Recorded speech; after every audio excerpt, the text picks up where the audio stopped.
So ఈరోజు తమిళనాడు పరిసర ప్రాంతంలో నైరుతి బంగాళాఖాతంలో ఉపరితల ఆవర్తనం ఉంది. ఈ ఆవర్తన ప్రభావంతో రానున్న 24 గంటల్లో అల్పపీడనము ఏర్పడనుంది. ఈ అల్పపీడనము బలపడి మరి 24 గంటల్లో వాయుగుండంగా మారే అవకాశం ఉంది. ప్రస్తుతం అల్పపీడనంగా మారిన తర్వాత ఈశాన్య దిశగా కదులుతూ మధ్య బంగాళాఖాతంలోనికి వాయుగుండంగా మారే అవకాశం ఉంది. వాయుగుండంగా మారిన తర్వాత కూడా దాని యొక్క గమనం అనేది ఈశాన్య దిశగా కదిలే అవకాశం ఉంది.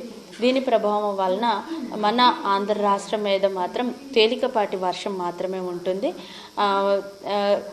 ఎప్పుడైతే పొడి వాతావరణం ఉంటుందో మనకి టెంపరేచర్స్ మళ్ళీ గ్రాడ్యువల్గా పెరుగుతాయి. ఇప్పటి వరకు కూడా 37, 38 అలా టెంపరేచర్స్ రికార్డ్ అయిన పరిస్థితులు ఉన్న మన ఆంధ్ర రాష్ట్రంలో మరి 2 రోజుల్లో ఏంటంటే టెంపరేచర్స్ పెరుగుతాయి. ఈవెన్ మోర్ దెన్ 40కి అరౌండ్ వచ్చే అవకాశాలు కూడా ఉన్నాయి.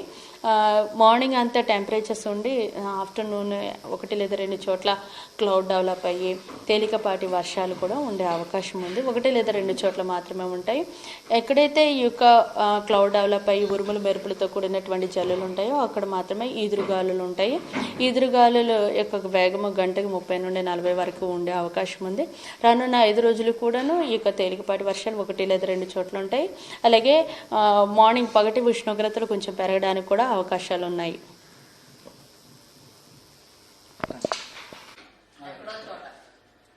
ఒకరోజు శ్రీకాకుళంలో వస్తే ఒకరోజు అరకు ప్రాంతం అట్లా